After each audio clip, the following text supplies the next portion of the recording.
দব, হাদিসে যেটা গুইসাপ জাতীয় একটা প্রাণীর কথা সহিহ বুখারীতে এসেছে, যেটা আমাদের বাংলাদেশে অনেক এলাকায় সান্ডা বলে থাকে। তো এই গুইসাপ জাতীয় প্রাণী খাওয়া কিন্তু হারাম নয়। আমরা সহিহ বুখারীর বর্ণনায় জেনেছি যে আল্লাহ রাসূল সাল্লাল্লাহু আলাইহি ওয়াসাল্লামের স্ত্রী মাইমুনা রাদিয়াল্লাহু তাআলা আনহার বাসায় আল্লাহ রাসূল সাল্লাল্লাহু আলাইহি ওয়াসাল্লাম সহ অনেক সাহাবারা খেতে বসেছিলেন। সেখানে একটা প্লেটে গুইসাপকে ফ্রাই করে দেওয়া হয়েছিল।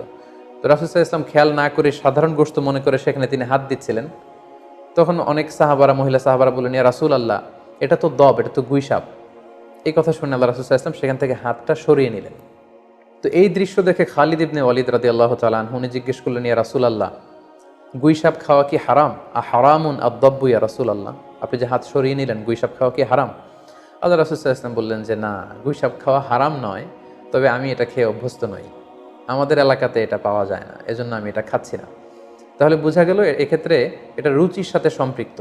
সো গুইসাপ হালাল বলে যে গুইসাপ আমার যদি রুচিতে কুলায় আপনি খাবেন, আর রুচিতে যদি আপনার না আসে তাহলে আপনি খাবেন না। অনুরূপভাবে যেহেতু সাগরের মাছ হিসেবে হাঙ্গর মাছ, তিমি মাছের ব্যাপারেও অনেকে আমাদের কাছে জানতে চায়, আমরা বলবো যে হাঙ্গর মাছ খাওয়া, তিমি মাছ খাওয়াও হালাল যদি আপনার রুচিতে আসে। হালাল বলেই যে খেতে হবে এমনটা নয়। সেক্ষেত্রে আমরা সহিহ বুখারী এবং মুসলিমের একটা চমৎকার হাদিসের কথা এখানে উল্লেখ করতে পারি।